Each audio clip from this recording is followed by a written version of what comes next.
Alright, so today we're going to talk about solving systems of equations. This will be our first unit of the year, Unit 1.1, and we're going to watch the video today in class. However, this is just to get you practicing taking notes, so you need to be taking notes over this video. Alright, so we're going to start by defining what a system of equation is. So a system of equations is a collection of two or more equations with the same set of variables. So we're going to fill in the blank. Now what you can do as you do this or as you watch is you fill in, you can either write the whole sentences down or you can just add in what you think is the most important thing. Okay, so right here I would say a system of equations is a collection of two or more equations with the same set of variables. And yes, my handwriting is awful. We'll work on that. Okay, the solution to a system is where the equations intersect. Alright, so we're looking for where they cross, and we write the solution as an ordered pair or coordinate. Ordered pair. Okay, so it's going to be an x and a y. Now in this class we're going to talk about systems of equations that have three variables, so we're also going to have an x, a y, and a z. We're going to talk more about that on Thursday. So let's go to how do we solve systems of equations. So there are four methods for solving systems. The first method we're going to talk about is graphing, meaning we're going to look for the intersection point on a graph. The second method we're going to use is substitution. The third method, is elimination. And then the final method, which we'll learn about on Thursday of this week, is going to be matrices. And we're going to have a separate video over that because it's done on the calculator and it's something that you need to just know how to do the steps on the calculator. So let's start with graphing. Alright, to graph systems of equations, they have to be in y equals mx plus b format because that's the easiest way. So you're always looking to choose this method when something is already equal to y and it's easy to change the other one. So I'm going to first start by changing the first one to y equals mx plus b. So remember, you always want to move the x first to the other side. So I would have 2y is equal to negative 3x plus 5. Then I'm going to divide everything by 2. Okay, so I get y equals negative 3 halves x plus 5 halves. Now 5 halves is kind of a yucky number. We know that's about 2.5, so it's okay. We can go ahead and use it. So over here, I already have this one in y equals mx plus b, so I'm just going to go ahead and graph that one first. I'm going to go down 3, and I put a dot. That's always my starting point. Then I go up 2 and over to the right 1 because it's a positive slope. You can keep going and keep going. Okay, so it looks something like that. My lines look pretty good. And then we're going to graph this one. So we're going to go down 2 and or go up 2.5, 1, 2, and a little bit more. Then from there I'm going to go down negative 3, so 1, 2, 3, and I'm going to go over 1, 2. Alright, so this equation has a negative slope, and because I kind of made up this problem, it doesn't necessarily have an exact crossing point, but we know that right there is the intersection, and so that would be the solution to the system of equations. So we would try to find that coordinate. Now obviously we want them to come out evenly so that they have an even number, but for this instance it doesn't, so we're just going to have circle the crossing point. Okay, so graphing, you want it to be y equals mx plus b, and you want both equations equal to y, and that's your hint that it should be a graphing problem. And obviously you can do this on your calculator, and we'll talk about that in class.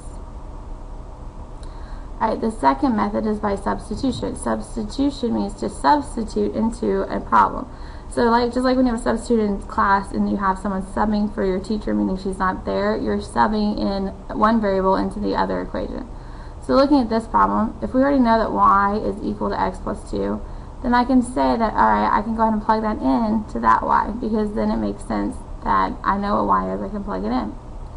So I can have x plus 2 equals 8. I've taken this x plus 2, I've substituted it in for another equation. So then you just simplify and solve for x. So this would be 2x plus 2 equals 8. I can subtract 2 from both sides, so I get 2x is equal to 6, then divide by 2. So x is equal to 3. Once you know what x is equal to, you can easily find what y is equal to because our original equation told us y is equal to x plus 2. So I take this 3 and I put it in for x. So y is equal to 3 plus 2, so y is equal to 5.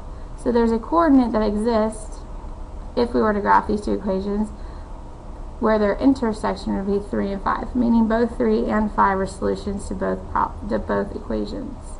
So substitution, you want to solve for one variable. It does not always have to be y, sometimes it's x. And then you solve it down for one, and then you substitute it into the other. That's why it's called substitution. Alright, our third method that we're going to talk about today is elimination. So we want to eliminate a variable, meaning we want to get rid of one altogether. Now, elimination, the idea behind it is you want to have one variable that has the same coefficient but opposite signs.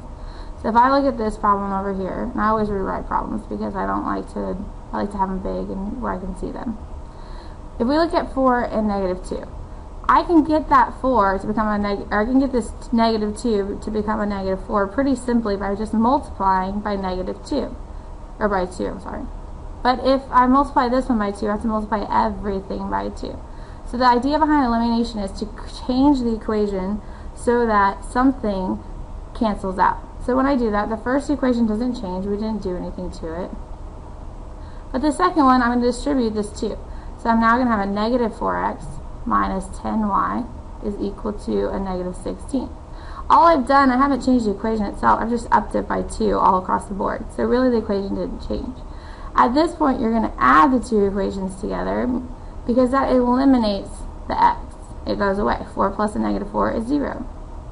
So right here, I'm going to add those together. 9 plus a negative 10 is a negative y equals 12 plus a negative 16 is a negative 4, right? Then it's not by itself yet, so I got to divide everything by negative 1. So y is equal to 4. Once you know what one variable is, just like you did earlier in substitution, you put it back into the original problem. You always want to put in the original problem just in case you made a mistake somewhere around here. So over here, see if my pen will go there. I'm going to say 4 times x, because we still don't know x, plus 9 times 4 is equal to 12. So 4x, I don't know why I put that in parentheses, I'm just parentheses happy, plus 36 is equal to 12. I can subtract 36 from both sides. So I get 4x is equal to 12 from 36 is 24, and it's going to be negative. Divide by 4. Divide by 4. So x is equal to negative 6. So there's a coordinate, and we could check this on our calculator if we wanted to look for the intersection point. Negative 6, 4, and this is where those two lines over there intersect. Now the reason checking in the calculator is kind of hard is because these are not in y equals mx plus b. And so really to check it, you should plug the x in for x, the y for y to both equations. Make sure that it works, so you can go check mark, and then you know that it actually is the solution. But I'm running out of space on my slide, so we can do that in class together when we watch the video. So, solving system equations recap. We have graphing, meaning y equals, two equations equal y equals, and we can plug them in the calculator and look for the intersection. We have substitution, where we substitute one equation into the other equation and solve for a variable. And we have elimination, where we eliminate a variable, solve for the other one, and then substitute it back in. Now, any of these methods will work for solving systems of equations. You just have to choose the one that either is best method, meaning it's the problem is set up so that it works the best, or choose whichever one you like and stick with it. I personally like elimination, so I always do that one first, unless it's obviously substitution. The fourth method, matrices, you'll learn on Thursday, will most likely become your best method because it's on the calculator, but we'll talk about that later. So anyway, I hope you had a great Labor Day weekend. That's our first lesson, solving system of equations, and I hope you took good notes. Thanks.